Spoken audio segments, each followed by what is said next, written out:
the developers of Starfield have come to terms with the chaos. Bugs in Bethesda games are the result of risk. Bethesda Game Studios, on the eve of the big release of Starfield, is happy to talk about the development process, and Pete Hines has traditionally become one of the active representatives of the studio. The Senior Vice President of Global Marketing and Communications touched on the topic of bugs in an interview. For many, it may come as a surprise that Starfield comes out in good condition, and the developers manage to tame the big world and release a project that does not bore players with errors.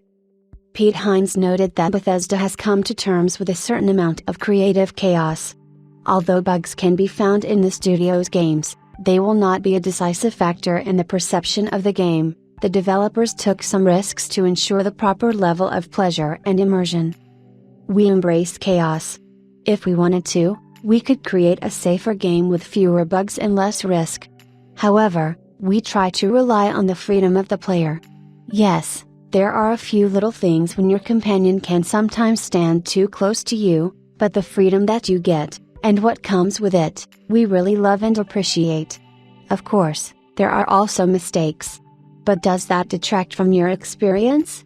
Or do you get a consistent, satisfying game that you just can't stop playing and experimenting with?